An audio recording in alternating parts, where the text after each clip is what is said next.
Battery চালিত রিক্সা বন্ধের দাবিতে পায়ে চালিত রিক্সা চালকদের বিক্ষোভ। তাদের দাবি, আমরা 1,43,000 লাইসেন্সধারী বৈধ রিক্সার মালিক, আমরা সরকারকে ট্যাক্স দিই। বিস্তারিত ভিডিওর মধ্যে চ্যানেলটি সাবস্ক্রাইব করুন। নিত্য নতুন ট্রেন্ডিং বিষয় নিয়ে চ্যানেলে আপলোড করা হয়। রাজধানী শহরে ব্যাটারি চালিত রিক্সা চলাচল বন্ধ সহ কয়েকটি দাবিতে শাহবাগ মোড় অবরোধ করে বিক্ষোভ দেখিয়েছে পায়ে চালিত রিক্সার চালকরা। সোমবার সকাল 10:30টার দিকে কয়েকশো চালক রিক্সা নিয়ে শাহবাগ মোড়ে অবস্থান নেন। এ সময় রাজধানীর ব্যস্ত এই রাস্তার যান চলাচল বন্ধ হয়ে যায়। বেলা 12টার পর তারা শাহবাগ ছাড়েন। বৃহত্তর ঢাকা সিটি কর্পোরেশন রিক্সা মালিক ঐক্যজোটের ব্যানারে এই অবরোধ কর্মসূচি পালন করে চালকরা। এ সময় তারা নানা ধরনের স্লোগান দিতে থাকেন। রিক্সা চালকদের দাবি, ব্যাটারি চালিত রিক্সা চলাচল বন্ধের পাশাপাশি ঢাকা দক্ষিণ সিটি কর্পোরেশনের মতো উত্তর রিক্সার নতুন লাইসেন্স দিতে হবে, পুরনো লাইসেন্স নবায়ন করতে হবে। তারা বলেছেন, সরকারের রাজস্ব বাড়ানো, বৈধ লাইসেন্সধারী রিক্সা পেশাজীবীদের স্বার্থে ঢাকা উত্তর ও দক্ষিণ সিটি কর্পোরেশন থেকে চালকদের লাইসেন্স দিতে হবে। এছাড়া অসুস্থ চালকদের জন্য ফ্রি ফ্রাইডে মেডিকেল চিকিৎসা সেবা সহ ঢাকা উত্তর ও দক্ষিণ সিটি কর্পোরেশন লাইসেন্স পাওয়া রিক্সা পেশাজীবীদের ব্যবসায়িক ট্রেড লাইসেন্স দেওয়ার দাবি করেছেন চালকরা।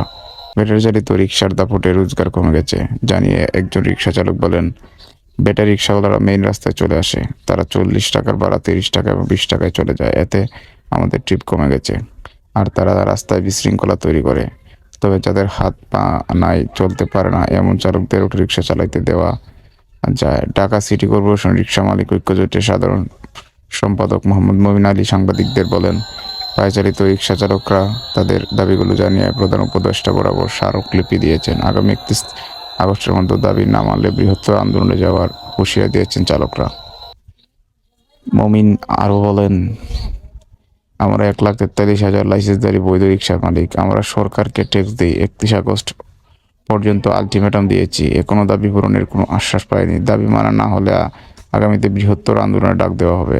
এর আগে গত মে মাসে ঢাকার সড়কে ব্যাটারি চালিত কোনো রিক্সা চলাচল করতে পারবে না বলে ঘোষণা দিয়েছেন সাবেক সড়ক পরিবহন সেতুমন্ত্রী ওবায়দুল কাদের।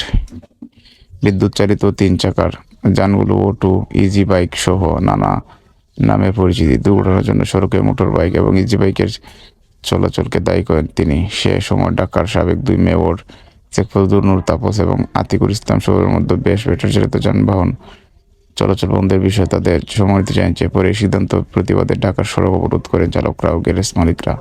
আইন শৃঙ্খলা রক্ষাকারী বাহিনীর সঙ্গে অনুরুদ্ধ কয়েকজন আহত হওয়ার ঘটনা ঘটে। পরে জীবিকার বিষয়টি বিবেচনায় এনে ঢাকার রাস্তার ব্যাটারি চালিত রিক্সা চলাচল করবে পরে বলে ঘোষণা দেন সাবেক প্রধানমন্ত্রী শেখ হাসিনা। আজকের ভিডিওটা এই পর্যন্তই। আমার চ্যানেলটি যারা নতুন তারা চ্যানেলটি সাবস্ক্রাইব করে রাখুন। সকল প্রকার বাংলাদেশের ট্রেন্ডিং বিষয় নিয়ে এই চ্যানেল আপলোড করা হয়।